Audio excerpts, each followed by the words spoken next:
Yeah. I'm just saying there's many things to avoid. Yes. Like 18 would be okay, though. 18's fine. Just get to 19 and then just get a dog. That's not a win for anybody. But I did this thing to help me get through it. On my mobile phone, I changed my ex-husband's name to the Arse. Because then, whenever he sent a text or rang me, it said, the arse is calling. And it just made me smile rather than cry. Good tip. Probably got some... Nice to know that you're letting things go. Go. That's good.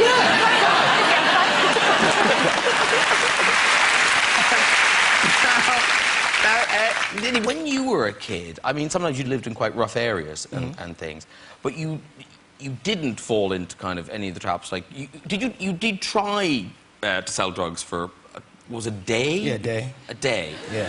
So that didn't go well? Yeah, I would always, whenever I would try to go in the wrong direction, my father was killed when I was 3 years old, and I think he was my guardian angel, and I think that he would just make extremely bad things happen to me.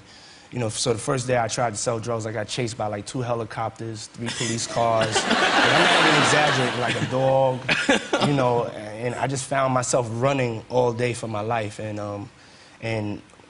we got chased up. It was a crew of us, and we got chased up into an apartment building, and the police had surrounded the apartment building, and as they were coming up to search for us, we were on the top floor, they didn't know where we were at. A couple had started a fight that had came out into the hallway, and so they went and stopped the fight and found drugs in that apartment, and they never made it up to us. And so it was just like a blessing for me. I had immediately ran out the apartment and never looked back. And it was just like a sign for me that isn't what I was supposed to be doing. And I don't mean to be rude, Sarah, but where You're going to be. Well, it sounds like where you live's quite rough. Well, yeah, I live in Manchester. No, come on. It's a particular bit of Manchester. Yeah, I don't live in all of Manchester. I'm not saying Manchester's rough. It is rough. But I live in a nice flat, but you've kind of got to walk through what I call prostitute alley. But they don't normally bother me. I'm not really what they're looking for. But there was one time I was walking home and it was broad daylight, and a woman walked past me who was quite clearly a prostitute. Sorry, I don't know why I'm looking at you. Sorry. And you know what they look like. And she gave me a look like, get off my patch, like that kind of look. And I was really excited because I thought, you know, that was quite a compliment because she thinks I could sell this. I was flattered. Now, meanwhile, Diddy. Obviously, you guys did the movie Made together, and you want to do a lot more comedy, don't you? Oh yeah. I mean, I fell in love with comedy.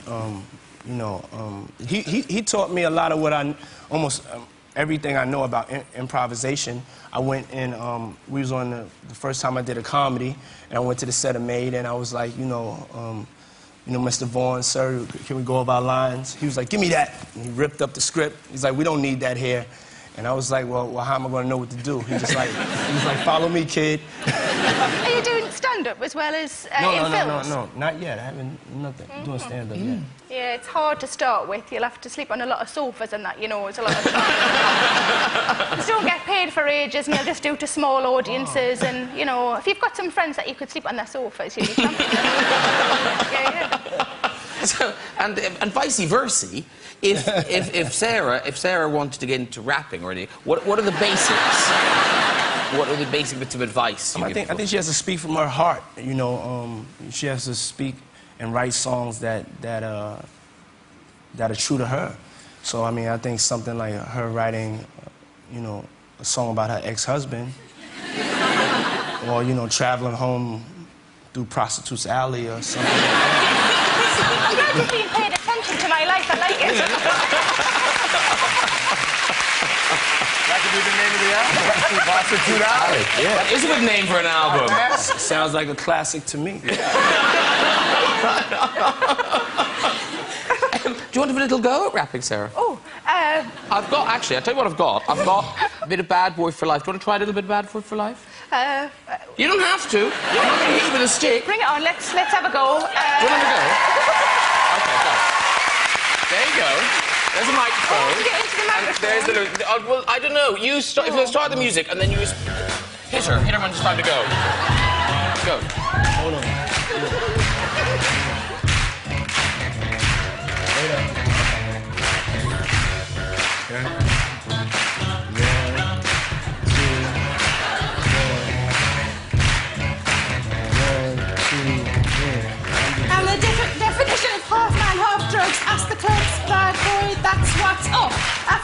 fresh crews after us. No games, we ain't laughing much.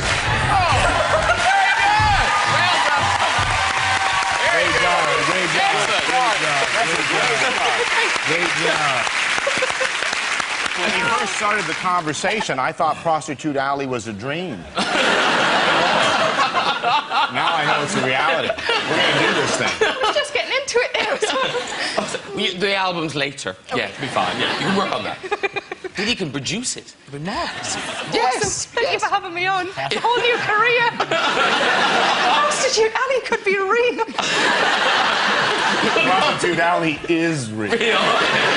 You live on it. Now, Vince, we've got to turn to you because, congratulations, new movie, The Dilemma, opens tonight. And I'm sure we can hear the tills of cinemas ka-chinging as we speak. How would you describe it? It's like a kind of rom-com buddy movie. Is that right? Well, you know, Ron Howard was exciting to work with because he makes... Well, how posh is that? He makes such different kinds of movies, whether it's Apollo 13 or Beautiful Mind. He always does a quality film. And so the fun thing with The Dilemma is there's a lot of comedy in it, but there's a lot of suspense and drama. A lot of times, you know, when a movie comes out, studios feel like it has to be all comedy or all drama. And the fun thing with this movie, which audiences have really liked, is that it's kind of a roller coaster ride. There's stuff that makes you laugh, and then there's some very suspenseful stuff and some more dramatic stuff in it as well. I have to say, it's a great date movie. Like I've ever been on a date, but I imagine it would be a great date movie because loads to talk about afterwards. You know, it's funny when the conversation comes up because in the movie, Kevin James, who's fabulous, plays my best friend, and we have a small business together. And we've kind of been struggling, and now we get this big opportunity where we have a meeting, and Kevin's sort of the one with the pressure that needs to deliver. And it's at that point that I find out that his wife is running on him. And so when Brian Grazer, the producer of the movie, first came to me, I said, well, that's not really a dilemma. That's your best friend. You got to just go and say your wife's running. And he said, well, what if his daughter's wedding was the next day? Would you wait until after the wedding, or would you tell him before the wedding? And so the dilemma in the film is he has about 3 or 4 days until this meeting where he has to deliver, which is sort of life-changing for us. So my character is wanting to tell him, but says, well, maybe I'm better to sort of wait after this thing, and he'll be able to receive it easier. And then from that decision, a bunch of different things start to go down. As you know, comedy ensues at that point. Yes. Because it's fair to say, yes, it does spiral out of control. Here's a scene, it's later on in the movie, when you're confronting the guy who's having the affair with Kevin James's wife, Winona Ryder. Yeah, Channing Tatum. Oh, yes! I knew him. And you see a lot of his butt, if you're interested. There you go. I am. There we go. So here you are with Channing Tatum. Now, I would say in the movie, it spirals out of control. Because I would always say never tell. I think no one's going to thank you for that news. Kill the messenger or something to be afraid of. Yeah, you know. But if it's your closest friend, I feel like you don't want him being in the dark. Wouldn't you feel guilty? Yeah. Would you? You clearly have no guilt. Well, no. I'd feel a bit bad, but I'd feel worse if I told them, I feel. Yeah. I just like the way you said a bit bad, like not that bad.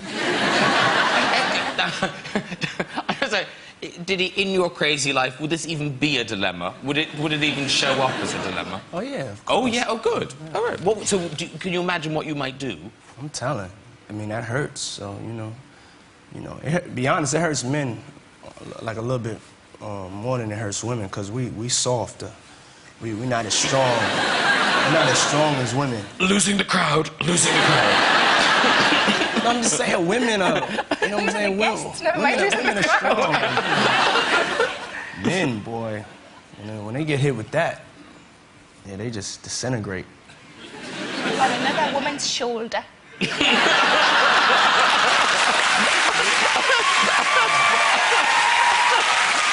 got you there. Yes, he does. He got you there. Yeah. Would you? Or, That's true. No, you wouldn't be in the. Well, you would be in the dilemma if it was you. I would tell. Would you? Yeah, I think I would. What kind of friend are you? Exactly. I'm a considerate friend. I want them to be happy for as long as possible. And then I'll be there when they find out.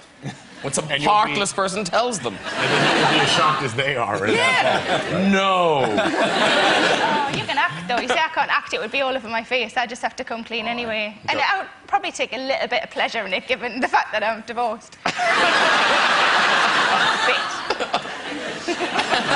Now, meanwhile, back in Chicago, you filmed The Dilemma in Chicago, Yes. which was it like coming home for you?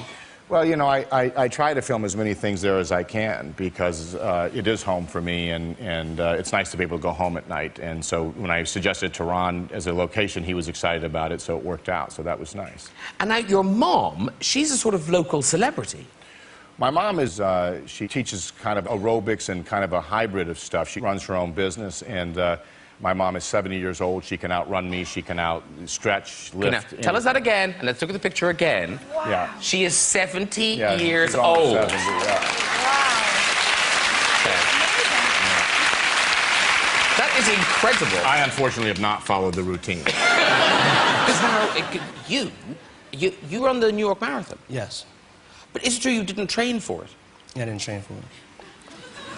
Did it take you like a fortnight to do it? No. It took me a couple of hours, but I almost died. I wouldn't advise not training. Because are you doing aerobics now, Sarah? I'm trying. I bought a DVD. I wanted to get a DVD to just... Because I'm all over the place, you know, travelling. I thought then I could watch it wherever I am to try and get a bit Yes, fit. fitness is important. But then I bought one, because I didn't want one that's, like, buffing your abs. You know, I wanted one that was, like, a fat girl has a go, that sort of thing. So I got one, and at the beginning, the celebrity, when she's talking to her fitness trainer, they're almost laughing when they say, tell them how much you used to weigh. And she goes, I was nearly 10 stone.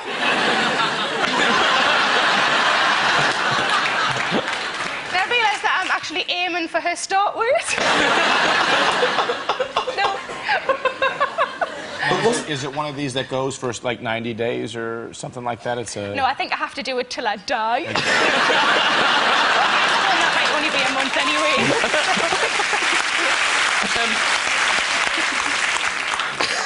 And listen, very quickly, I've got to say, you're on tour, and you're in the middle of it now? Yes, I'm halfway through, yes. Excellent. And just people should check the press and they'll find out where you are. Yes. Okay, so the ex-husband, you did talk about him now, and then you talked about being single, but now it's all about your kind of your hot sex life. It's not all about Not at all, but you some- do mention your hot sex life. Yes, I don't know if I've ever described it as hot, maybe if I was having a flushing.